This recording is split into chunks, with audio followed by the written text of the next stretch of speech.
പാർവണ ശ്രാദ്ധത്തിൻ്റെ ഒരു ക്ലാസ് ആരംഭിക്കുകയാണ്. ഇന്നത്തെ ദിവസം കൊണ്ട് തീരും.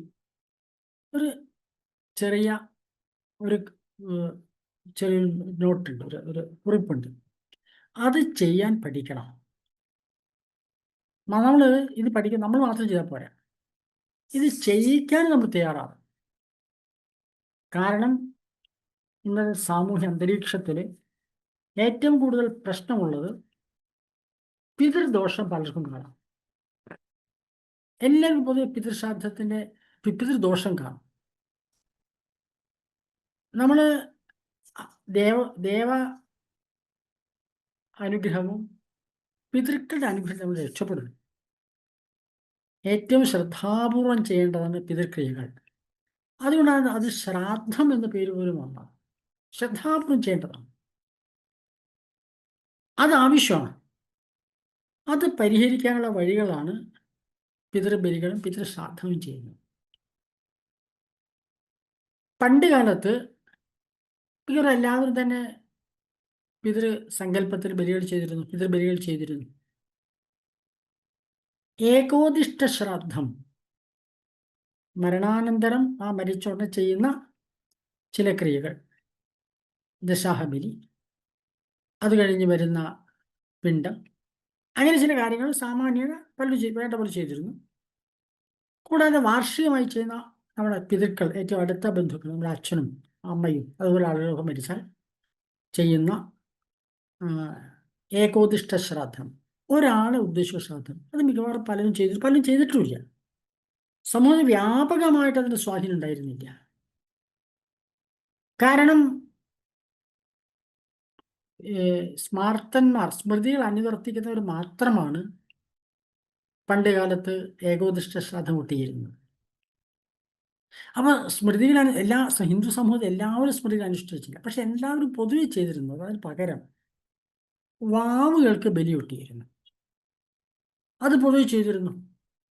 കാരണം ഏകോദിഷ്ട ശ്രാദ്ധം മരിച്ച ദിവസം ചെയ്യുന്ന മറ്റു ചില ക്രിയകളുണ്ടായിരുന്നു. ചില തർപ്പണാദി ക്രിയകൾ വേറെ ഉണ്ടായിരുന്നു. അത് പാരമ്പര്യം ചെയ്തു വന്നിരുന്നു. അതുകൊണ്ട് പൊതുവെ ഇവിടുത്തെ സ്മാർത്തന്മാരായ എല്ലാ ആളുകൾ മുഴുവൻ, സ്മൃതികൾ അനുവർത്തിക്കാത്ത ആളുകൾ മുഴുവൻ ആ തർപ്പണക്രിയകളും, അത് അവരുടെ ശക്തയെ പൂജയും ആ സമയത്ത് നടക്കുന്ന ചില പിതൃ തർപ്പണമുണ്ട്, ഗുരുതർപ്പണം, പിതൃതർപ്പണം, അത് ചെയ്തിരുന്നു.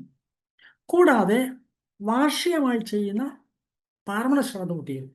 കറുത്ത വാവുകളിൽ ചെയ്യുന്ന പാർവണം എന്ന് പറയുന്ന വാവ് ദിവസങ്ങളാണ്. അതുകൊണ്ട് കറുത്ത വാവുകൾക്ക് ചെയ്ത് പ്രധാനമായിട്ട് 3 വാവുകളാണ് ചെയ്തിരുന്നത്. അതിൽ ഏറ്റവും പ്രധാനപ്പെട്ട ക്രിയയാണ് കർക്കിടക മാസത്തിലെ വാവുബലി എന്ന് പറയും. കറുത്ത പക്ഷത്തിലെ കർക്കിടക മാസത്തെ അമാവാസിക്ക് ചെയ്യുന്ന ബലി, അത് വ്യാപകമായിട്ട് എല്ലാവരും ചെയ്തിരുന്നു.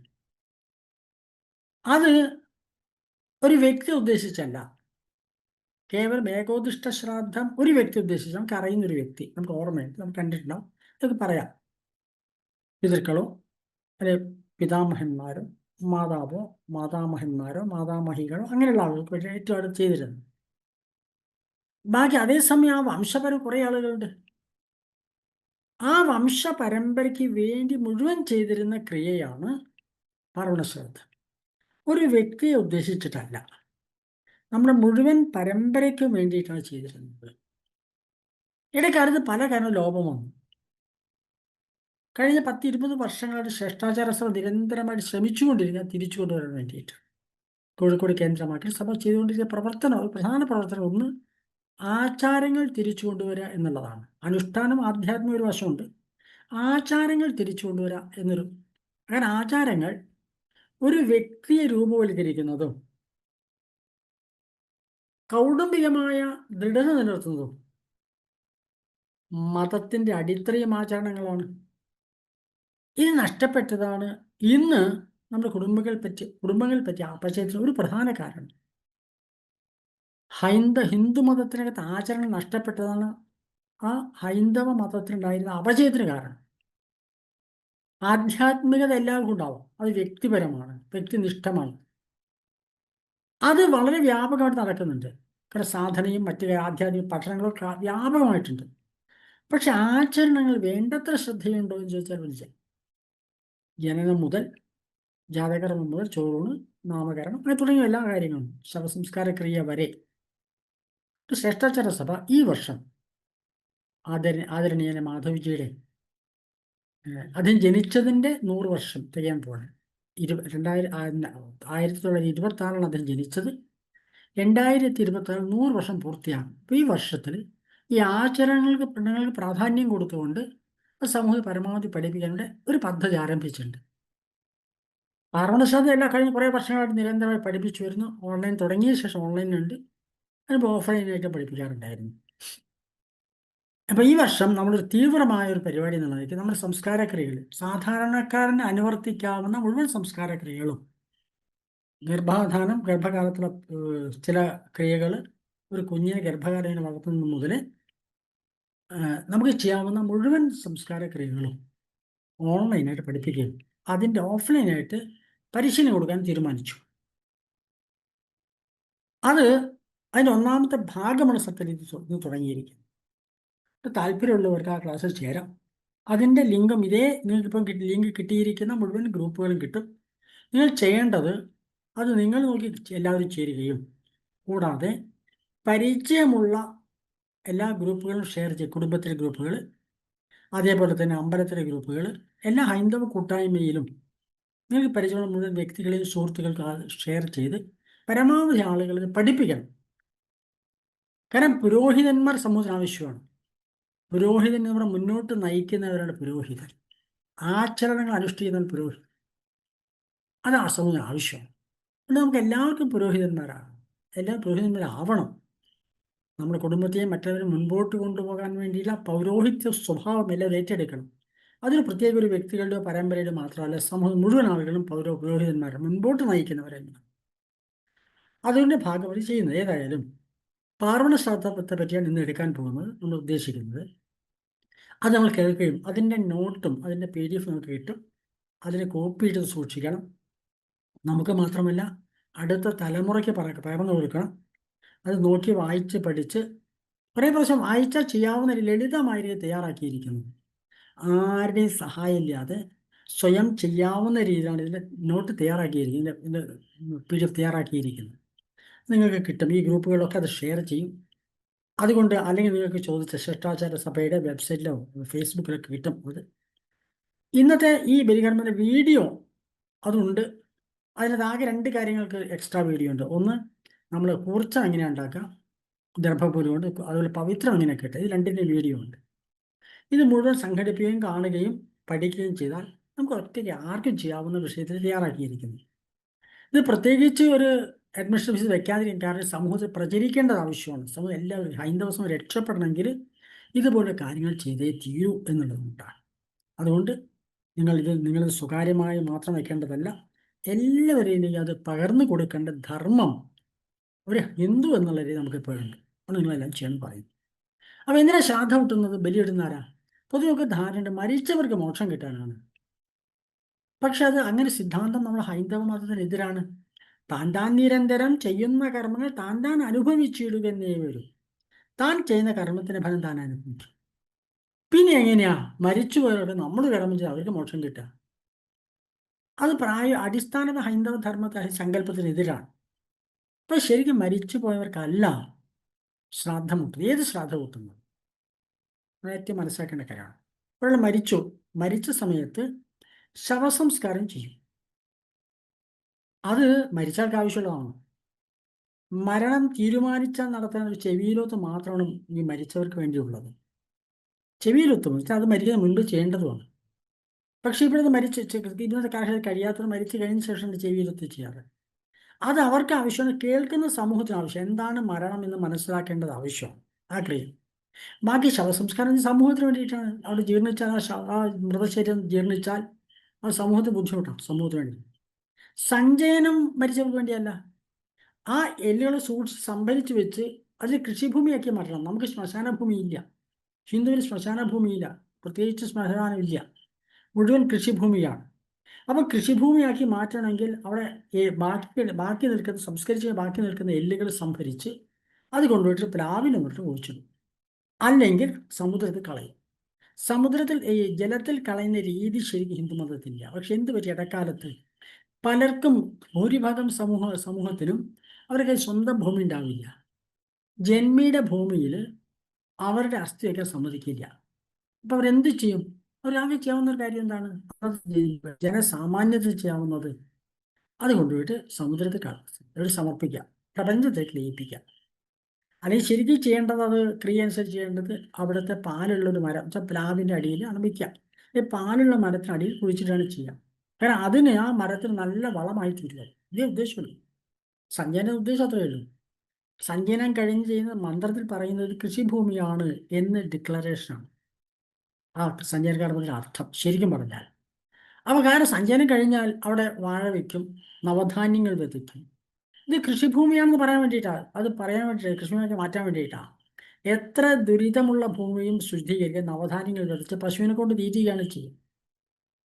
ഇപ്പം ശ്മശാന ദോഷം ഉണ്ടെങ്കിൽ പോലും അവിടെ വീടുണ്ടാക്കണ എല്ലൊക്കെ പെരുകി കളഞ്ഞിട്ട് മണ്ണ് മാറ്റി അവിടെ നവധാന്യം വിതച്ചിട്ട് പശുവിനെ കൊണ്ട് തീറ്റ ശുദ്ധമായി. അത് പശു തിന്നണം, ശുദ്ധമായ സ്ഥലം, അത്രയും പവിത്രമാണ് സ്ഥലം. അപ്പോൾ അത് കൃഷിഭൂമി എന്ന് പറയാൻ വേണ്ടി സഞ്ചയനം. ബാക്കി അത് കഴിഞ്ഞ് ദശാഹ ബലിയാണെങ്കിലും ശരി, ബാക്കി വരുന്ന ഉദകക്രിയ ആണെങ്കിലും ശരി, ബാക്കി മുഴുവൻ ക്രിയകളും ജീവിച്ചിരിക്കുന്നതിന് വേണ്ടിയിട്ടാണ്. എന്താ കാരണം? മരിച്ചുപോയതിനെ പ്രേതം എന്നാണ് പറയാറ്. പിതൃക്കൾ മരിച്ചുപോയതല്ല. കാരണം ഒരു മനുഷ്യൻ ജനിക്കുന്നു. ജനിക്കുക എന്ന് പറഞ്ഞാൽ പ്രസവിക്കലല്ലല്ലോ. ഗർഭപാത്രത്തിലുണ്ടാകുന്ന ആദ്യത്തെ ഒരു ബീജമാണല്ലോ ജനനം എന്ന് പറയും. സത്യത്തിൽ ജനനം എന്ന് പറയുന്നതാണ്. അപ്പോൾ അതിന് മുൻപ് ആ ചൈതന്യം എവിടെയായിരുന്നു? ആദ്യത്തെ ഒരു സെല്ലുണ്ടാകുമ്പോൾ ആ ചൈതന്യം എവിടെയായിരുന്നു? അച്ഛൻ്റെ അമ്മേനെ ഭാഗമായിരുന്നു. അവരുടെ സങ്കല്പത്തിൻ്റെയോ അവരുടെ ഒരു ഇച്ഛാശക്തിയുടെയോ അല്ലെങ്കിൽ അവരുടെ പ്രവർത്തനത്തിന്റെ ഫലമാണ് ഒരു സന്താനം ഉണ്ടാകുന്നത്. അതിന് മുൻപേ ആ ചൈതന്യം, കാരണം അത് മുതൽ വളരാൻ തുടങ്ങും, വികസിക്കാൻ തുടങ്ങും. ആദ്യത്തെ സെല്ല് മുതൽ ആ കുഞ്ഞിങ്ങനെ വികസിച്ച് വരികയാണ്. അതിൻ്റെ ഊർജവും അതിൽ ഇച്ഛയും എവിടെ നിന്ന് വന്നാണ്? അത് അച്ഛൻ്റെ അമ്മയുടെ ഭാഗമാണ്. അപ്പോൾ ശരിക്കും അച്ഛൻ്റെയും അമ്മയും മാതാവിൻ്റെയും പിതാവിൻ്റെയും ചൈതന്യമാണ്, പ്രാണശക്തിയാണ് ഒരു സന്താനമായി പിറക്കുന്നത്. ആ പ്രാണശക്തിയാണ് വളർന്ന് വളർന്ന് പൂർണ്ണ വളർച്ചയിൽ മനുഷ്യനായിട്ട് പുറത്തു വരുന്നത്. അതുകൊണ്ട് ആ ഗർഭാധാന സമയത്തുണ്ടായിരുന്ന അവരുടെ ഇച്ഛ, അവരുടെ സങ്കല്പം, ഈ സ്വഭാവം മുഴുവൻ കുഞ്ഞിന് കാണും. പാണ്ഡുവിൻ്റെയും ധൃതരാഷ്ട്രരുടെയും വിതുരരുടെയും കഥ ഇതാണ് സൂചിപ്പിക്കുന്നത്. ഗർഭാധാന സമയത്തുണ്ടായിരുന്ന മനോഭാവമാണ് കുഞ്ഞിനെ തീരുമാനിക്കുന്നത്.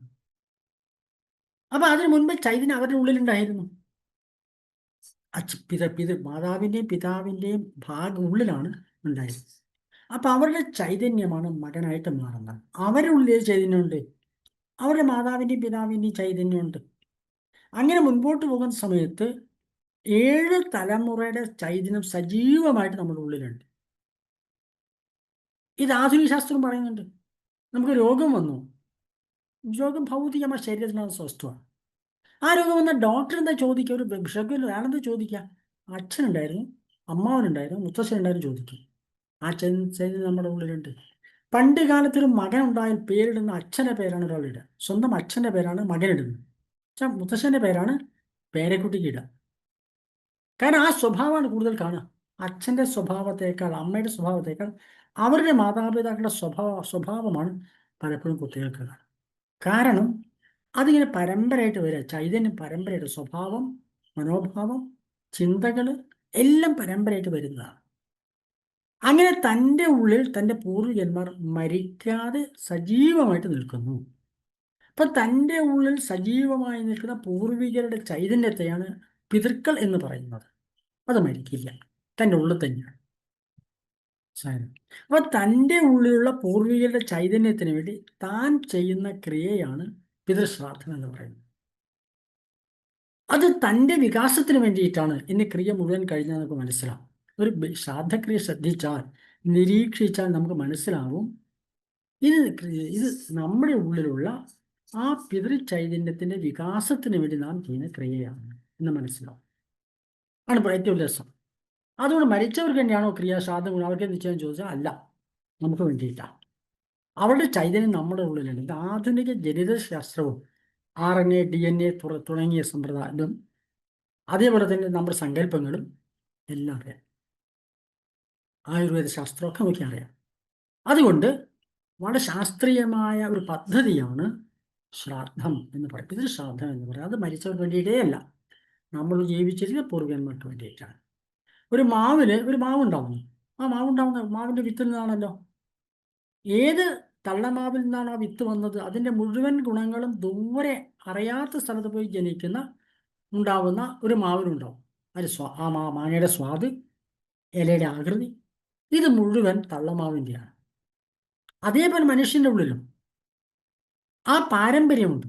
അപ്പോൾ ഒരു മനുഷ്യൻ ഒറ്റയ്ക്കൊരു വ്യക്തിത്വമല്ല, ഒറ്റയ്ക്കൊരു അസ്തിത്വമില്ല, ഒരു പരമ്പരയുടെ ഭാഗമാണ് നമ്മൾ. ആ പരമ്പരയുടെ ചൈതന്യം മുഴുവൻ 21 പൂർവികരുടെ ചൈതന്യം ശരിക്കും നമ്മുടെ ഉള്ളിലുണ്ട്. 7 സജീവമാണ്. നാം അനുഭവിക്കുന്ന സുഖവും ദുഃഖവും മുഴുവൻ ഈ 7 പേര് ചെയ്ത പുണ്യത്തിൻ്റെയും പാപത്തിൻ്റെയും ഫലമാണ് എന്ന് നമുക്കറിയാം. പൂർവ്വജന്മാർജിതം പാപം വ്യാധി രൂപേണ ജായത്തെ. പൂർവ്വജന്മ പാപമാണ് വ്യാധിയായിട്ട് മാറുന്നത്, ദുഃഖമായിട്ട് മാറുന്നത്. അപ്പോൾ പൂർവ്വജന്മത്തിലുള്ള പുണ്യമാണ് സുഖമായിട്ട് മാറുന്നത്. അപ്പോൾ നമ്മളൊരു പാപം ചെയ്താൽ നമ്മൾ മാത്രം അനുഭവിച്ചാൽ പോരാ, അടുത്ത 7 തലമുറ അനുഭവിക്കണം. നാം പുണ്യം ചെയ്താലോ അതിൻ്റെ ഫലം അടുത്ത പരമ്പരയ്ക്ക് കൂടി കിട്ടും, നമുക്ക് മാത്രമൊന്നുമല്ല കിട്ടുക. അതുകൊണ്ട് ഞാൻ ഒരു ജനിച്ച കുട്ടി കഷ്ടപ്പാട് സഹിക്കുന്ന സമയത്ത് ആൾക്കാർ ചോദിക്കും, ഈ കുട്ടി എന്ത് പാപം ചെയ്തു? അവൻ ചെയ്യേണ്ട, ഒരു പരമ്പര ചെയ്താൽ മതി, അതിന് ദുഃഖം അനുഭവിക്കും. അത് ശുദ്ധീകരിക്കാൻ പിതൃശ്രാദ്ധം നല്ലതാണ്. പിതൃപരമ്പരയുടെ ആ ദോഷങ്ങൾ പരിഹരിക്കാൻ കൂടെ പിതൃശ്രാദ്ധം നല്ലതാണ്. കാരണം ക്രിയകൾ ശ്രദ്ധിച്ച് നമുക്ക് മനസ്സിലാവും. നമ്മളോട് തയ്യാറാക്കിയിരിക്കുന്ന പാരമ്പര്യ രീതിയിൽ ഒരു രീതിയാണ് തയ്യാറാക്കിയത്. പല രീതിയിൽ പലയിടത്തും ചെയ്യാറുണ്ട്. പക്ഷെ എല്ലാവർക്കും ഈ കാലഘട്ടത്തിൽ അനുവർത്തിക്കാവുന്ന വളരെ ലളിതമായിരിക്കുന്ന ഒരു പദ്ധതിയാണ് തയ്യാറാക്കി. 20 മിനിറ്റ് കൊണ്ട് ചെയ്ത് തീർക്കാർക്കും. സാധനങ്ങൾ തയ്യാറാക്കി വെച്ചാൽ 20 മിനിറ്റ് കൊണ്ട് തീരും. അത് വിശദീകരിക്കേണ്ട ചുമതല മാത്രമാണ് ഇന്ന് എനിക്കുള്ളത്. അത് വിശദീകരിച്ച് തരാം. ആ PDF ഡൗൺലോഡ് ചെയ്യുക, സൂക്ഷിക്കുക, വായിക്കുക, വീഡിയോ കേൾക്കുക. നിരന്തരമായിട്ട് ഈ കറുത്ത വാവിന് മാത്രമല്ല, തുലാമാസത്തിൽ വാവ് വരുന്നുണ്ട്, കുംഭമാസത്തിൽ വരുന്നുണ്ട്, ശിവരാത്രിക്ക് പലതും വരുന്നുണ്ട്. ഈ സമയത്ത് മുഴുവൻ ചെയ്യുക. എല്ലായ്പ്പോഴും ചെയ്യാവുന്ന, പ്രത്യേകിച്ച് ഒരു വ്യക്തി ഉദ്ദേശിക്കാത്ത, ഒരു പ്രത്യേകിച്ച് കാലത്തേക്ക് ഉദ്ദേശിക്കാത്ത, ഏത് കാലത്തും ചെയ്യാവുന്ന ഒരു വാവുബലിയുടെ ക്രിയയാണ് ഇന്ന് നിങ്ങൾ മുമ്പിൽ അവതരിപ്പിക്കുന്നത്. ഇത് ശ്രേഷ്ഠാചാരസം ഉണ്ടാക്കിയതൊന്നുമല്ല, പരമ്പര ചെയ്തു വരുന്ന ഒരു ക്രിയ ഒന്ന് ക്രോഡീകരിച്ച് നിങ്ങൾ മുമ്പിൽ അവതരിപ്പിക്കുന്നു. സമൂഹം എല്ലാവരും ചെയ്യണമെന്ന ഉദ്ദേശത്തിൽ ഈ തരം പിതൃക്രിയകൾ ചെയ്താൽ ഫലമുണ്ടാകുമെന്ന് കഴിഞ്ഞ 30, 20, 25 വർഷക്കാലത്തെ അനുഭവം കൂടി ഞങ്ങൾക്കറിയാം. കൃത്യമായ സഭയുടെ പ്രവർത്തകർക്ക് അറിയാം. കാരണം പരിവർത്തനം വന്ന ഓരോ കുടുംബത്തിലും വന്ന പരിവർത്തനത്തിൻ്റെ കഥ, ഓരോ സ്ഥലവും മാറ്റത്തിൻ്റെ കഥ, ഇത് ഞങ്ങൾക്കറിയാം. ഞങ്ങൾക്ക് അനുഭവമുണ്ട്, ചെയ്ത് പരിചയമുണ്ട്. ഞങ്ങൾ ധൈര്യപൂർവ്വം, അഭിമാനപൂർവ്വം ഞങ്ങൾ നിങ്ങളുടെ അവതരിപ്പിക്കുന്നു. ആദ്യം അതിനകത്ത് ബലിതർപ്പണക്രിയ, പാർവണശ്രാദ്ധം. ആവശ്യമുള്ള സാധനങ്ങളുടെ ലിസ്റ്റ് പറയാം. നിങ്ങൾ എഴുതിയെടുക്കേണ്ട, നിങ്ങൾക്ക് അതിൻ്റെ നോട്ട് കിട്ടും കേട്ടല്ലോ. ഇപ്പോൾ ശ്രദ്ധാപൂർവ്വം കേൾക്കുക, റെക്കോർഡ് ചെയ്തും കിട്ടും കേട്ടല്ലോ. അപ്പോൾ ഒന്ന്, ചന്ദനം വേണം, തുളസി, ചെറുള വേണം. ചെറുള നിർബന്ധമാണ്, ബലി പുഷ്പം എന്ന് പറയും ചെറുള, ആവശ്യമാണ്. കിട്ടിയില്ല എന്ത് ചെയ്യും? തുളസി വിദേശത്തുള്ളൊരു ചെറുള കിട്ടില്ല. കേരളത്തിൽ ഇപ്പോഴേ ശ്രമിച്ചാൽ നമുക്ക് 2-3 ദിവസം കൂടി സംഘടിപ്പിക്കാവുന്നേ ഉള്ളൂ. ചെറുള പലയിടത്തും ഉണ്ടാവും. മിക്കവാറും മരുന്ന് കടകളിൽ ചെറുള കിട്ടും, അതുപോലെ പൂജാ സ്റ്റോറുകളിൽ ചെറുള കിട്ടും. മരുന്ന് കടയിൽ ഒന്നിച്ച് കിട്ടുമല്ലോ, വലിയ അങ്ങാടി മരുന്നൊക്കെ വിൽക്കുന്ന കടകളില്ലേ, അവിടെ പോയി കിട്ടും ചെറുള. പിന്നെ അക്ഷതം വേണം, അരിയും കുറച്ച് നെല്ലും കൂടി ചേർത്ത് അക്ഷതായി. നെല്ല് കിട്ടിയില്ലെങ്കിൽ കുറച്ച് മഞ്ഞപ്പൊടി ചേർത്താൽ മതി, അപ്പം അക്ഷതാവും. പിന്നെ നാക്കില നാവുള്ള ഇല, ഇല്ലെങ്കിൽ എന്തെങ്കിലും ഇല. ഇതൊന്നും കിട്ടിയില്ലെങ്കിൽ നിങ്ങൾ ചെയ്യുക, സങ്കല്പത്തിലാണ് പ്രധാനം മനസ്സിലാക്കുക. 2 നാക്കല. പിന്നെ ദർഭപ്പുല്ല് ഒരു മുഴ നീളത്തിൽ, വെച്ചാൽ കൈയിൻ്റെ മുഴ നീളത്തിൽ, ഒരു 1.5 അടി നീളത്തിൽ 21 എണ്ണം വേണം. പിന്നെ എള്ള് വേണം കുറച്ച്. എള്ള് ഈ പിതൃശ്രാദ്ധത്തിൽ എള്ള് വളരെ പ്രധാനപ്പെട്ട ക്രിയയാണ്, സംഗതിയാണ്. കുറച്ച് ചാണകം. കൂർച്ചെന്ന് പറയുന്നത് 3 ദർഭ കൂട്ടിക്കെട്ടിയതാണ്. 3 ദർഭ എടുത്ത് ഒരു മുഴ നീളത്തിൽ, 1 അടി നീളത്തിൽ 3 ദർഭപ്പുല്ലെടുക്കുക. അറ്റത്ത് പവിത്രമായി കെട്ട്. പവിത്ര കെട്ട് എന്ന് കെട്ടുണ്ട്. ആ കെട്ട് നിങ്ങൾക്ക് വീഡിയോ തരും. പറ്റുമായി ചെയ്യുക. അല്ലെങ്കിൽ വെറുതെ ഒന്ന് കെട്ട്. കേട്ടല്ലോ. ഇനി അഥവാ ദർഭ കിട്ടാനില്ല എന്ന് വിചാരിക്കും. ദർഭ കിട്ടാതെ ചെയ്താലും മതി. ദർഭ ഉപയോഗിക്കാതെ ചെയ്താലും സങ്കല്പം മതി കേട്ടോ. അപ്പോൾ ദർഭപ്പുല്ല്,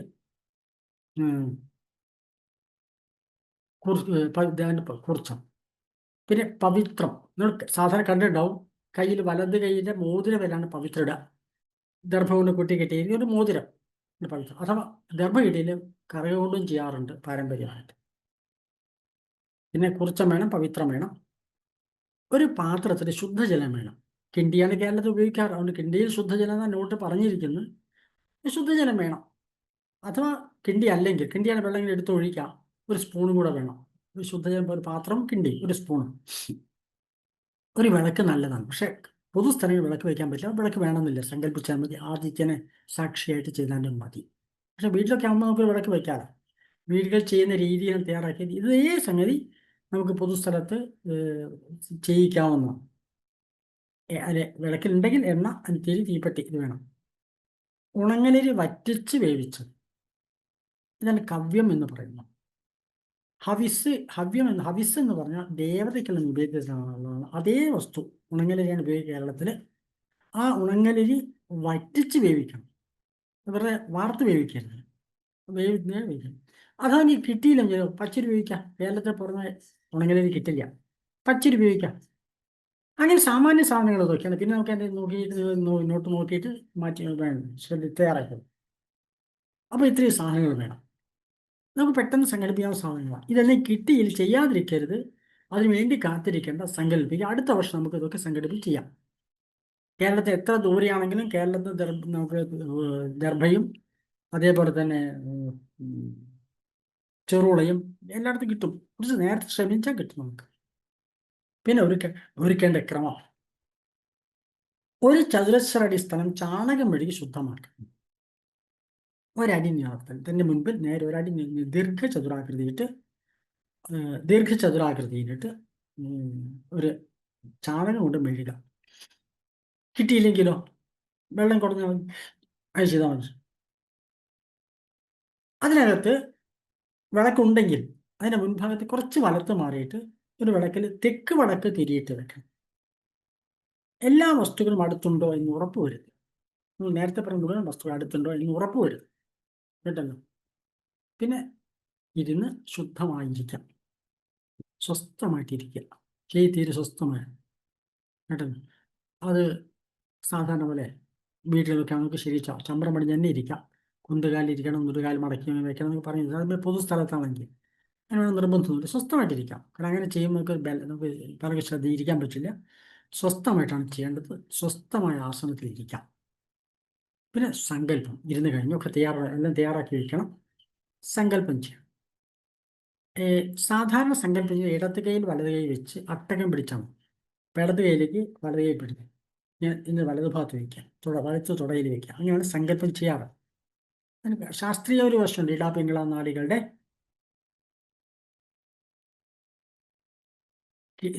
അതെ. ഒരു ചോദ്യം വന്നിട്ട് ഇങ്ങോട്ടാ തിരിഞ്ഞ് ഞാൻ പറയാം. ഞാൻ അവസാനം അതിന് ഉത്തരം പറയാം. ഇങ്ങോട്ട് തിരിഞ്ഞിട്ട് കാര്യം അവസാനം പറയാം. പിന്നെ ചോദ്യം അവസാനം വന്നത് നന്നായിരിക്കും. ഒന്ന് ചോദിക്കാൻ നമുക്ക് കേട്ടോ. ഇത് ചാറ്റ് ബോക്സ് അപ്പോൾ കാണാം. അപ്പോൾ സങ്കല്പം ചെയ്യും. മനസ്സിലായിരുന്നു എന്താണ്? അപ്പം എന്താ സങ്കല്പം പറയേണ്ടത്? ഞാൻ ഏത് കാര്യം ചെയ്യുമ്പോഴും നമുക്ക് കൃത്യമായ ലക്ഷ്യബോധമാണ്. എന്തിനാണ് നമുക്കൊരു ബോധ്യം വേണം. അതിനാണ് സങ്കല്പം ചെയ്യുന്നത്. പൂജയാണെങ്കിലും എല്ലാ കാര്യം സങ്കല്പം ചെയ്യേണ്ടത്. ഒരു സാധാരണ ഒരു ജോലി എടുക്കാൻ പോവുകയാണെങ്കിൽ നമുക്ക് സങ്കല്പം വേണം. അപ്പോൾ സങ്കല്പം ദൃഢമായിരിക്കണം. ഇച്ഛാശക്തിയാണ് ജ്ഞാനശക്തിയായും ക്രിയാശക്തിയായും മാറേണ്ടത്. അവിടെ സങ്കല്പം ദൃഢമായിരിക്കണം. ഞാൻ എന്ത് ചെയ്യുന്നു നമുക്കൊരു ബോധ്യം വേണം. അപ്പോൾ ചെറുതായൊരു സങ്കല്പക്രമമാണ് ഉണ്ടാക്കി വെച്ചത്. ഓം തത് സത് മമ ഉപാത്ത സമസ്ത ദുരിതക്ഷയദ്വാര മമ ഉഭയവംശ പിതൃണാം പ്രീത്യർത്ഥം. ഉഭയവംശ, രണ്ട് വംശം, ആദിവംശത്തിൻ്റെയും പിതൃവംശത്തിൻ്റെയും പിതൃപരമ്പരയുടെ പിതൃക്കളുടെ ഒരു പിതൃണാന്ന് പറഞ്ഞത് ബഹുവചനമാണ്. എല്ലാവർക്കും അവരുടെ അനുഗ്രഹം വേണം. പ്രീത്യർത്ഥം, അവരുടെ അനുഗ്രഹത്തോടു കൂടി തൻ്റെ ദുരിതം മുഴുവൻ തീരണം. പാർമണശ്രാദ്ധം അഹം കരിഷ്യേ, ഞാൻ പാർമണശ്രാദ്ധം ചെയ്യാൻ പോകുന്നു എന്ന് ഉറപ്പുവരുത്തും. തൻ്റെ മനസ്സ് ഉറപ്പ് വരുത്തണം. അതിനുശേഷം തീർത്ഥം ഉണ്ടാക്കണം. വലത് കൈയുടെ മോതിരവിരലാണ് പവിത്രം ഇടേണ്ടത്. അപ്പോൾ കൈ കഴുകി, അപ്പോൾ ഇത് സങ്കല്പിച്ച് കൈ ഒന്ന് കഴുകി വെള്ളം കൊണ്ട് നനച്ച് പവിത്രമിട്ട് ആ പവിത്രം പുഷ്പം, ചെറുള, അവിടെ ചെറുളയും ചെറുള മതി, അല്ലെങ്കിൽ തുളസി മതി കേട്ടല്ലോ. ഇതിൽ ചെറുള കിട്ടിയില്ലെങ്കിൽ പുഷ്പം, ഏതെങ്കിലും പുഷ്പം എടുക്കാം. നമ്മളവിടെ പുഷ്പം പ്രത്യേകം എഴുതിയത്. ചന്ദനം, കുറച്ച് ചന്ദനം, ഒരു തുള്ളി ചന്ദനത്തിൻ്റെ ജലം ഒരു തുള്ളി എടുക്കാം. എള്ള്, അക്ഷതം എന്നിവ കൂട്ടിയെടുത്ത്, ഇതെല്ലാം കൂട്ടിയെടുത്ത് പാത്രത്തിലെ ജലത്തിലിടാം. ആ വെള്ളം തീർച്ചയാക്കാൻ വേണ്ടിയിട്ടാണ്. എല്ലാം കൂട്ടിയെടുത്ത് അതിൽ വലത് മോതിരവിരലുണ്ട്, വെച്ചാൽ പവിത്രട്ട കൈകൊണ്ട് അത് തൊടുക. എന്താ പറയാ, ഗംഗേച്ച യമുനേ ചൈവ ഗോദാവരി സരസ്വതി നർമ്മദേ സിന്ധു കാവേരി ജലേസ്മിൻ സന്നിധിം കുരു. എന്നിട്ടോ അതിൽ കുറച്ച് വെള്ളം കയ്യിലെടുക്കാം. ആ കിണ്ടിയുടെ വാലിലൂടെ കുറച്ച് വെള്ളം കയ്യിലെടുത്ത് കിണ്ടിരിക്കാൻ വിളിക്കുക. അതിന് 3 പ്രാവശ്യം ചെയ്യും. കിണ്ടി അല്ലെങ്കിൽ അതിന് വെള്ളം എടുക്കാൻ സ്പൂൺ ഉണ്ടാവുമല്ലോ, വെള്ളം മുകളിലേക്ക് എടുത്ത് അതിലേക്ക് വിളിക്കാം 3 പ്രാവശ്യം. ഞാൻ 3 തവണ ചെയ്യാം. അത് തീർത്ഥമാക്കാൻ വേണ്ടി സങ്കല്പമാണ്. ഇത് പവിത്രം, എൻ്റെ കയ്യിലുള്ള, എൻ്റെ മുൻപിലുള്ള ജലം തീർത്ഥമാണ്. ഗംഗേച്ച യമുനേ ചൈവ ഗോദാവരി സരസ്വതി നർമ്മദേ സിന്ധു കാവേരി ജലേസ്മിൻ സന്നിധി കുരു എന്ന് പറഞ്ഞാൽ ഭാരതത്തിലെ പ്രധാനപ്പെട്ട 7 നദികളാണ്. അതിൻ്റെ തീരത്ത് മുഴുവൻ പോയിട്ട് പിതൃശ്രാദ്ധം ചെയ്യാറുണ്ട്. എല്ലാ നദികളുടെ ഈ പ്രധാനപ്പെട്ട നദികളുടെ അവിടെയൊക്കെ പോയിട്ട് പിതൃശ്രാദ്ധം ചെയ്യാറുണ്ട്. അതുകൊണ്ട് അതിൽ തീർത്ഥം എൻ്റെ മുൻപിലുള്ള ഈ ജലത്തിലുണ്ടാകണം. ജലയസ്മി, എൻ്റെ മുൻപിലുള്ള ജലത്തിൽ അതിന് സാന്നിധ്യം ഉണ്ടാകണം എന്നുള്ള സങ്കല്പം. ഇപ്പോൾ കഴിഞ്ഞു. ഇതുകൊണ്ട് എല്ലായിടത്തും തളിക്കാം കേട്ടോ. കുറച്ച് വെള്ളം എടുത്ത് എല്ലായിടത്തും തന്നെ തളിക്കാം കേട്ടത്. പിന്നെ പീഠസങ്കല്പം. പീഠം എന്ന് പറയുന്നത് ഇരിപ്പിടുന്ന അർത്ഥമുള്ളൂ. 4 കാലുള്ള പീഠം സങ്കല്പിക്കേണ്ട. നമ്മൾ പിതൃക്കൾ അതിവിശിഷ്ടമായ വ്യക്തികളെയാണ് ആവാഹിച്ച് വെക്കുന്നത്. തൻ്റെ പൂർവികന്മാർ തന്നെ വിശിഷ്ടമാണ്.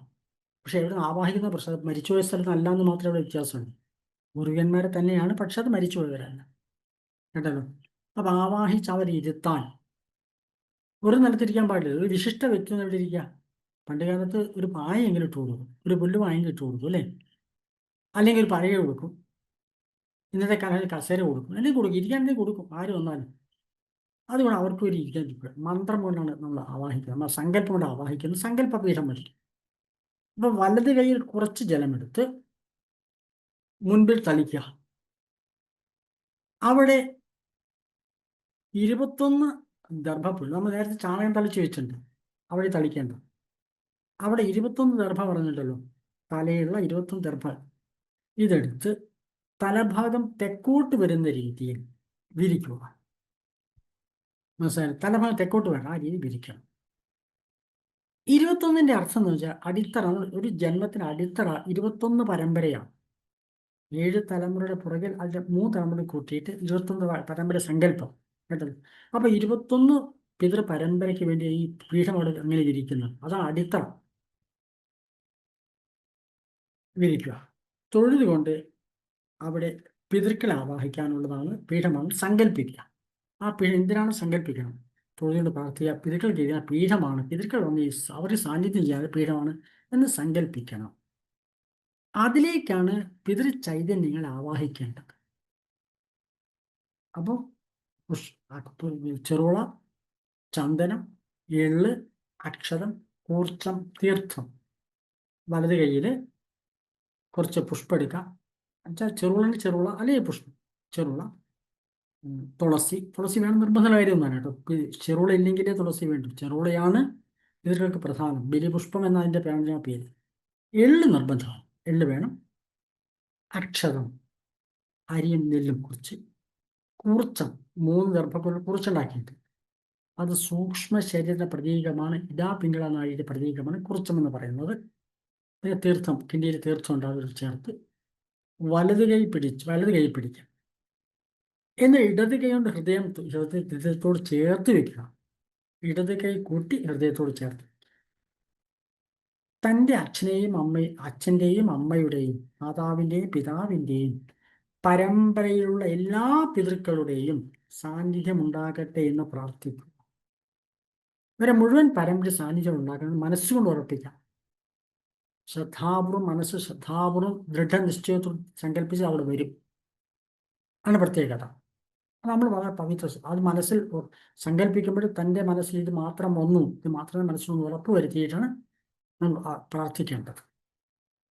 വസുരുദ്ര ആദിത്യ സ്വരൂപാൻ അസ്മത് ഉഭയവംശ പിതൃൻ ആവാഹയാമി സ്ഥാപയാമി എന്ന് സങ്കല്പിച്ച് പീഠത്തിൽ വയ്ക്കുക. നെഞ്ചത്ത് വെച്ചു. ഇവിടെ ഹൃദയത്തിൽ എവിടെ ആവാഹിക്കുക? തൻ്റെ ഉള്ളിൽ നിന്നാണ്, പുറമേ നിന്നല്ല. അപ്പൊ തൻ്റെ ഉള്ളിലുള്ള പൂർവിക ചൈതന്യം തൻ്റെ ഉള്ളിലുള്ളതുകൊണ്ട് അവിടെ നിന്നാണ് ആവാഹിക്കുന്നത്. അപ്പം വസുരുദ്ര ആദിത്യ സ്വരൂപാൻ അസ്മത് എൻ്റെ ഉഭയവംശം, രണ്ട് വംശത്തിലും പിതൃപരമ്പര ആവാഹിക്കപ്പെടട്ടെ. ആവാഹയാമി സ്ഥാപയാമി എന്ന് പറഞ്ഞ് ആ പീഠത്തിൽ മുഴുവൻ ഒരു പൂവെടുത്ത്, ഇവിടെ പൂവെന്ന് പറഞ്ഞ ചെറുളയാണ് ഉദ്ദേശിക്കുന്നത്. പൂവെടുത്ത് പിതൃഭ്യോ നമ എന്ന് ആരാധിക്കുക. പിതൃഭ്യോ നമ ആരാധിക്കുക.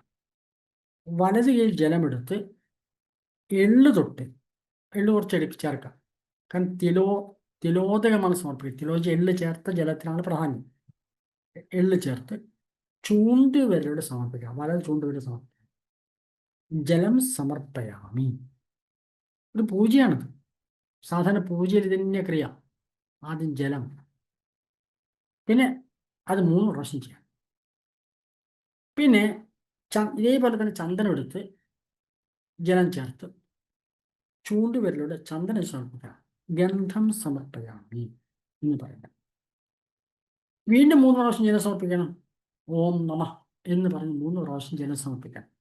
അല്ല, 1 പ്രാവശ്യം ജലം സമർപ്പിക്കാം. പിന്നെ 3 പ്രാവശ്യം ചെറുവോളം എടുത്ത് 3 പ്രാവശ്യം ചെറുവോളം മാത്രം മതി എടുത്തിട്ട് 3 പ്രാവശ്യം പുഷ്പം സമർപ്പയാമി എന്ന് സങ്കല്പിക്കും. ചെയ്യും. അങ്ങനെ ചെയ്ത ശേഷം പൂജ കഴിഞ്ഞു. ജല ഗന്ധ പുഷ്പങ്ങളുള്ള പൂജ. ആകെ ശ്രദ്ധിക്കേണ്ട പുഷ്പം എന്ന് പറയും ചെറുളയാണ് വിചാരിച്ചു. ചെറുള കിട്ടിയില്ലെങ്കിൽ തുളസിയോ മറ്റു പുഷ്പങ്ങളോ എടുക്കാം. ഇപ്പം സരി നടക്കണമല്ലോ, അതുകൊണ്ട്. പിന്നെ പിണ്ടസമർപ്പണം വളരെ ലഘുവായിട്ട് തയ്യാറാക്കിയിരിക്കുന്നു. കവ്യം എള്ള് ചേർത്ത് നമ്മൾ നേരത്തെ പറഞ്ഞിട്ടുണ്ട്. ഉണങ്ങലരി വറ്റിച്ച് വേവിച്ച് വെക്കണം. അത് എള്ള് ചേർത്ത് ഉരുട്ടണം. ധാരാളം എള്ള് വേണം. അത് ഉരുട്ടി പിണ്ടാകൃതിയിലാക്കി, നമ്മൾ പിരമിഡ് ആകൃതിയിലാക്കണം. കേട്ടല്ലോ. എന്നിട്ട് അതിനടിയിൽ വെക്കാവുന്ന രീതിയിൽ ഉണ്ടാക്കി പിന്നെ പിരമിഡ് ആകൃതി ഉണ്ടാക്കി നമുക്കറിയാം. പിന്നെ നമ്മൾ അതിനെ കണ്ടിട്ടോ.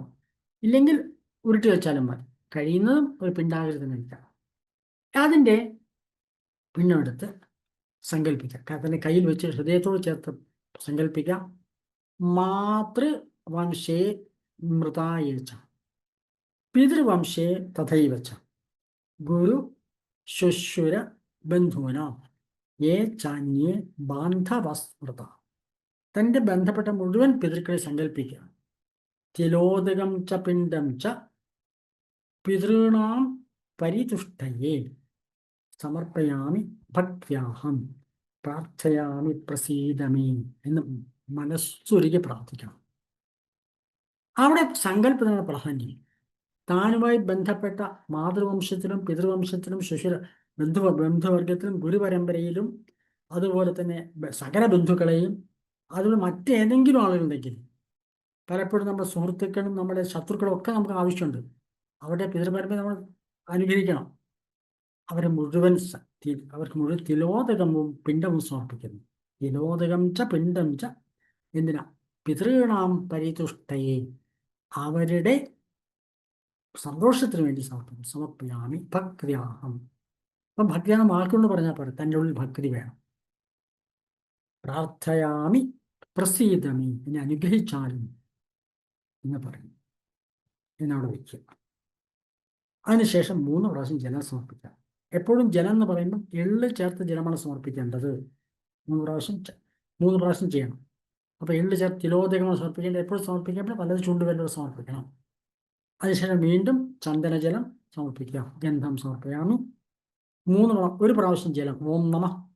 3 പ്രാവശ്യം പുഷ്പം സമർപ്പിക്കുക. പുഷ്പം സമർപ്പിക്കാം. എന്ന് പറയും. എള്ള് തൊട്ട് ജലം 9 പ്രാവശ്യം സമർപ്പിക്കാം. എള്ള് തൊട്ട് ജലം 9 പ്രാവശ്യം സമർപ്പിക്കണം. തിലോദകം സമർപ്പണം എന്ന് പറയുന്നു. കഴിഞ്ഞു. പിണ്ടക്രിയയുടെ പ്രധാന ഭാഗം കഴിഞ്ഞു. മനസ്സിലായല്ലോ? ഇത്രയും ലളിതമായ സാധനം ചെയ്താൽ പിതൃപരമ്പരയുടെ ദോഷം ഉണ്ടാവില്ല. ഏറ്റവും ലഘുവായി ചെയ്ത് സമ്പ്രദായം ചെയ്തു കേട്ടോ. വലിയ വിശദമാക്കിയിട്ടില്ല. വിശദമായി ചെയ്യാൻ ധാരാളം സമ്പ്രദായങ്ങളുടെ ഇതൊന്നും ചെയ്തിട്ടില്ല. സാധാരണ പാർവണ ശ്രാദ്ധം ലളിതമായിട്ടാണ് ചെയ്യാറ്. കാരണം വളരെ സാധാരണക്കാരന് വേണ്ടിയിട്ടാണ് പാർവണ ശ്രാദ്ധം. ഏകോദശ ശ്രാദ്ധം പോലെ അത്രയും സങ്കീർണമല്ല ഇത്. എളുപ്പത്തിൽ ചെയ്യാവുന്ന കാര്യം. ഇത്രയും ചെയ്താൽ നമുക്ക് അനുഗ്രഹം കിട്ടുമെങ്കിൽ, സമൃദ്ധി ഉണ്ടാവുമെങ്കിൽ നമ്മൾ എന്ത് വിട്ടുപോയ കാലത്ത് അശ്രദ്ധ കൊണ്ട്, ശ്രദ്ധയില്ലായ്മയാണ് മുഴുവൻ നാശത്തിനും ഹൈന്ദവ നാശത്തിനും കാരണം. തീർന്നിട്ടില്ല. അവിടെ എഴുന്നേറ്റ് നിന്ന് പ്രാർത്ഥിക്കണം. പിതൃസ്മരണ കേട്ടോ. എഴുന്നേറ്റ് പ്രാർത്ഥിക്കണം. എഴുന്നേറ്റ് നിന്ന് വടക്ക് ഭാഗത്തേക്ക് തിരിഞ്ഞ് ഒരു പുഷ്പാരാധന, എഴുന്നേറ്റ് നിന്ന് വടക്ക് ഭാഗത്ത് പുഷ്പാരാധന.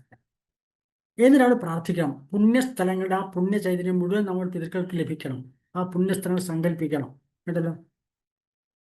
ശ്രീ കാഞ്ചി, പുരുഷോത്തമം, ബദരിക, അയോധ്യ, ഗയ, ദ്വാരക, ഗോകർണാമല, കാളഹസ്തി, മധുര, മീനാക്ഷി, രാമേശ്വരം, ശ്രീരംഗം, കമലാലയം, അരുണഗിരിം, ശ്രീകുംഭകോണാഭിതം, ശ്വേതാരണ്യപുരം, ചിദംബരസഭ, മോക്ഷായ ധ്യായേത് ഹൃദി.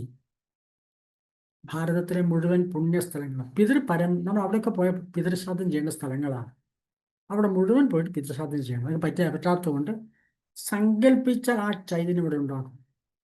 കാരണം നമ്മുടെ ഉള്ളിലുള്ള ബോധം പ്രപഞ്ചത്തോളം വികസിച്ചതാണ്. അപ്പം നമ്മൾ സങ്കല്പിച്ച് അത് ഇവിടെ വരും. ശ്രീകാശി, പുരുഷോത്തമം, ബദരിക, അയോധ്യ, ഗയ, ദ്വാരക, ഗോകർണാമല, കാളഹസ്തി, മധുര, കാമാക്ഷി, രാമേശ്വരം, ശ്രീരംഗം, കമലാലയം, അരുണഗിരിം, ശ്രീകുംഭകോണാഭിതം, ശ്വേതാരണ്യപുരം, ചിദംബരസഭാം, മോക്ഷായ ധ്യായേത് ഹൃദി എന്ന് സങ്കല്പിക്കാം, പ്രാർത്ഥിക്കാം. ചെയ്യേണ്ടത്. കാരണം ദേവസങ്കല്പമായതും കിഴക്കോട്ടാണ് ചെയ്യേണ്ടത്. തിരിഞ്ഞ് അവിടെ തന്നെ ഇരിക്കാം. തിരിഞ്ഞിരുന്ന് ചെറിയ ഇലയിൽ ബാക്കിയുള്ള എല്ലാം കൂട്ടിയെടുത്ത്, ഇലയിൽ കുറേ എള്ളു മുതൽ ബാക്കിയുണ്ടാവും, എല്ലാം കൂട്ടിയെടുത്ത് അമ്മയുടെയും അച്ഛൻ്റെയും വംശപരത മുഴുവൻ പൂർവികരെയും സ്മരിച്ച് ഈ ഹവിസ്സും ഈ കവ്യവും ഈ ബാക്കി എള്ളും എല്ലാം കൂടി ചേർത്തെടുത്ത് എല്ലാവരും സങ്കല്പിക്കാം. പൂർണ്ണ സമർപ്പണം എന്ന് എല്ലാവരും സ്മരിച്ച് പിണ്ടത്തിൽ സമർപ്പിക്കുക. ദർഭ തൊട്ട് പ്രാർത്ഥിക്കുക. ആ ദർഭ തൊട്ട് നമസ്കരിക്കാം. രണ്ടുപേരും നമസ്കരിക്കാം, പ്രാർത്ഥിക്കാം കേട്ടല്ലോ. അത് മറ്റ് സത്സന്താനങ്ങളും, സത്സന്താനങ്ങൾ ഉണ്ടാവണം പിതൃശ്രാദ്ധം ചെയ്യും. മനസ്സറിഞ്ഞ് പ്രാർത്ഥിക്കാം. സന്താനം ഉണ്ടാവണം, നമുക്ക് സമ്പൽ സമൃദ്ധി ഉണ്ടാവണം. ശരിക്കും പ്രാർത്ഥിക്കണം. ഫലം ഉണ്ടാകും എന്നുള്ള യാതൊരു സംശയവും. അനുഭവിക്കാവുന്ന ഫലം ഉണ്ടാവും. അപ്പോൾ സമ്പൽ സമൃദ്ധി ഉണ്ടാകട്ടെ എന്ന് പ്രാർത്ഥിക്കുക. എഴുന്നേറ്റ് നിന്ന് തൊഴുതുകൊണ്ട് ആത്മപ്രദക്ഷിണം ചെയ്യുക. ഒരു പ്രാവശ്യം ഒരു പ്രാവശ്യം സ്വയം ചുറ്റുക. പിണ്ടത്തെ പ്രദക്ഷിണം വയ്ക്കാം, അല്ലെങ്കിൽ സ്വയമായിട്ട് ആത്മപ്രദക്ഷിണം ചെയ്യും. യാനി യാനി ച പാപാനി ജന്മാന്തര കൃതാനി ച താനി താനി വിനശ്യന്തി പ്രദക്ഷിണ പദേ പതി. മുട്ടുകൊത്തി നമസ്കരിക്കുക, പ്രാർത്ഥിച്ച് നമസ്കരിക്കുക. അടുത്ത ദീർഘ നമസ്കാരം വേണ്ടെന്നർത്ഥം. പഞ്ചാംഗ നമസ്കാരം മതി, ദീർഘദണ്ഡ നമസ്കാരം വേണ്ട. അവിടെ മുട്ടുകൊത്തി പഞ്ചാംഗം വെച്ച് നമസ്കരിക്കുന്ന അർത്ഥമുള്ളൂ. അപ്പോൾ എല്ലാം കഴിഞ്ഞു. മനസ്സിലേക്ക് നോക്കുക, തൃപ്തിയായോ, തൻ്റെ മനസ്സിൽ തൃപ്തിയായോ എന്നും സ്വന്തം മനസ്സിലേക്ക് നോക്കുക. അവിടെ നിന്ന് പ്രാർത്ഥിക്കാം. വേണമെങ്കിൽ അവിടെ കുറച്ച് നാരായണ മന്ത്രം ജപിക്കാം, നമഃശിവായ ജപിക്കാം. അത് നല്ലതാണ്. അത് കഴിഞ്ഞ് അവസാനിപ്പിക്കേണ്ടേ ഇവിടെയാണ് മനസ്സിലാക്കേണ്ടത്. ഈ ശാസ്ത്രമുള്ളത്, ഈ ശാസ്ത്ര സാഹിത്യമുള്ളത്. അത് കഴിഞ്ഞ് സമർപ്പിക്കാം. എങ്ങോട്ടാണ് ഈ പിതൃ ആവാഹിച്ചു വെച്ചാൽ എങ്ങോട്ട്? തൻ്റെ ഉള്ളിൽ നിന്നാണ് ആവാഹിച്ചു എങ്ങോട്ടാണ് പിന്നെ പറഞ്ഞയക്കുന്നത്, ഉദ്വസിക്കുന്നത് എങ്ങോട്ടാണ് എന്ന് ചോദിച്ചാൽ അതിലെ കൂർച്ചുണ്ടല്ലോ, കൂർച്ചതയെ ആവാഹിക്കുന്നു. അറ്റത്ത് 3 ദർഭ എടുത്ത് അതിൻ്റെ ഒരു പവിത്രക്കെട്ട് കിട്ടിയതാണ് അടിയിൽ വയ്ക്കുന്നത്. ഈ അതിലേക്ക് ആവാഹിക്കുന്നത്. അതിൻ്റെ കെട്ടങ്ങഴിക്കുക. വിഷ്ണുപാദത്തേക്ക് ലയിച്ചു, വിഷ്ണു ലോകത്തിലേക്ക് ലയിച്ചു എന്ന് സങ്കല്പിക്കുക. കേട്ടോ, വിഷ്ണു ലോകത്തേക്ക് ലയിച്ചു എന്ന് സങ്കല്പിക്കുക. എന്താ വിഷ്ണു എന്ന് പറയുന്ന അർത്ഥം? വിഷ്ണു എന്ന് പറഞ്ഞാൽ അവതാര വിഷ്ണുവല്ല.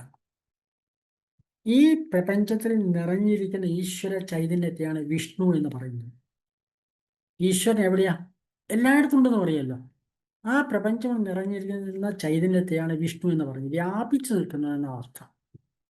അപ്പോൾ പ്രപഞ്ചബോധത്തിലേക്ക്, ഞാൻ എന്ന് പറയുന്ന പരിമിതമായ ബോധത്തിൽ നിന്ന് പ്രപഞ്ചബോധത്തിലേക്ക് ലയിപ്പിക്കുകയാണ് ചെയ്യുന്നത്. അത് ഉന്നതമായ സങ്കല്പം നോക്കണം. അപ്പോൾ തൻ്റെ നന്മയ്ക്ക് വേണ്ടിയാണ് ചെയ്യുന്നത്. തൻ്റെ ബോധം, ഒരു മനുഷ്യ ജീവിതത്തിൽ ലക്ഷ്യം ഞാനെന്ന ഭാവം അത് തോന്നായിക വേണം, തോന്നുന്നതാകിൽ അഖിലം ഞാനിരുന്ന വഴി തോന്നേണമേ എന്ന സങ്കല്പമുണ്ട്. ജീവിത ലക്ഷ്യം ഞാൻ എന്ന് പറയുന്ന പരിമിതമായ ബോധതലത്തിൽ നിന്ന് പ്രപഞ്ചബോധത്തോളം വികസിക്കണം എന്നുള്ളതാണ്.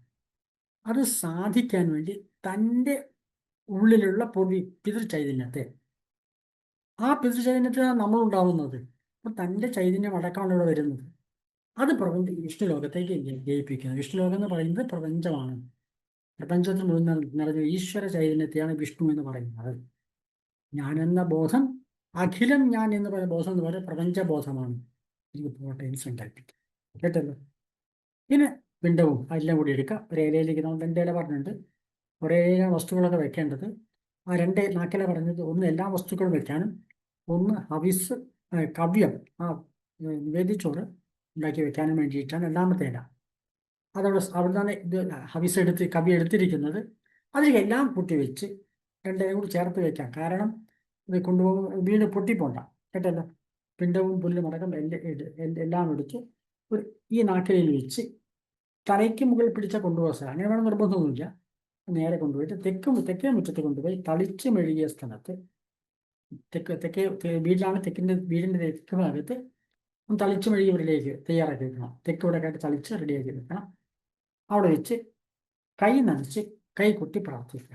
കൈ നനച്ച് കൊത്തിയ കാക്ക വരും. കേട്ടല്ലോ. അഥവാ അവിടെ പറ്റിയില്ലെന്ന് വിചാരിക്കും. നമ്മൾ അങ്ങനെ നല്ല സൗകര്യം ജലാശയത്തിനടുത്താണ് എന്ന് വെച്ചാൽ ജലാശയത്തിലോ സമുദ്രത്തിലും കൂടി സമർപ്പിക്കാം. കേട്ടല്ലോ. അതിനുശേഷം ഓം നമഃശിവായ ജപിച്ച് ഭസ്മം ധരിക്കണം.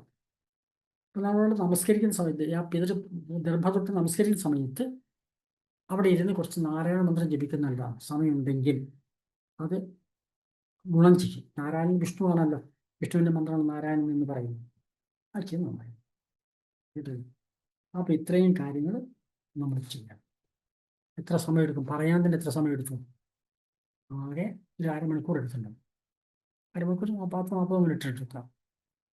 ചെയ്യാൻ അത്രയും സമയം വേണ്ട. അപ്പോൾ നേരത്തെ മനസ്സുകൊണ്ട് നന്നായി തയ്യാറാവാം. ഇത് ഒരു 10 ഇരട്ടി ആളുടെ വേണ്ടി എത്തിക്കണം. നിങ്ങളുടെ ധർമ്മമാണത്. ഇത് PDF തരും, വീഡിയോ തരും. വല്ല സംശയമുണ്ട് നിങ്ങൾക്ക് ചോദിക്കാം. ആ PDF ഇത് ഫോൺ നമ്പറൊക്കെ ഉണ്ടാവും. അത് ചോദിച്ചാൽ കൃത്യം ഉത്തരം കിട്ടും. ഇനി അല്ല, നിങ്ങൾക്ക് എങ്ങനെയാണ് ചോദിക്കാം. യൂട്യൂബിൽ ഇത് അപ്ലോഡ് ചെയ്യും. എല്ലാവരും നമസ്കാരം. നാമം ചോദിച്ച് അവസാനിപ്പിക്കാം. വാമദേവ ഋഷി പങ്ക്തിച്ഛന്ദ സദാശിവരുദ്രോ ദേവത. ഓം നമഃ ശിവായ. ഓം നമഃ ശിവായ. ഓം നമഃ ശിവായ. വാമദേവ ഋഷി പങ്ക്തിച്ഛന്ദ സദാശിവരുദ്രോ ദേവത. ഗുരുർബ്രഹ്മ ഗുരുർവിഷ്ണു ഗുരുർദേവോ മഹേശ്വര. ഗുരു സാക്ഷാത് പരബ്രഹ്മ തസ്മൈ ശ്രീ ഗുരവേ നമഃ. അഖണ്ഡമണ്ഡലാകാരം വ്യാപ്തം യേന ചരാചരം തത്പദം ദർശിതം യേന തസ്മൈ ശ്രീ ഗുരവേ നമഃ. ശുക്ലാംബരധരം വിഷ്ണും ശശിവർണം ചതുർഭുജം പ്രസന്നവദനം ധ്യായേത് സർവവിഘ്നോപശാന്തയേ. ഓം അസതോ മാ സദ്ഗമയ തമസോ മാ ജ്യോതിർഗമയ മൃത്യോർമാ അമൃതം ഗമയ. ഓം പൂർണ്ണമദ പൂർണ്ണമിദം പൂർണ്ണാത് പൂർണ്ണമുദച്യതേ പൂർണ്ണസ്യ പൂർണ്ണമാദായ പൂർണ്ണമേവാവശിഷ്യതേ. ഓം ശാന്തി ശാന്തി ശാന്തി. എല്ലാവരും പ്രാർത്ഥിക്കാം. ഇന്നത്തെ ഈ അധ്യയനം നമുക്കും നമ്മുടെ കുടുംബത്തിനും മുഴുവൻ ഹിന്ദു സമൂഹത്തിനും ഉപയോഗപ്രദമാവട്ടെ എന്ന് പ്രാർത്ഥിക്കാം.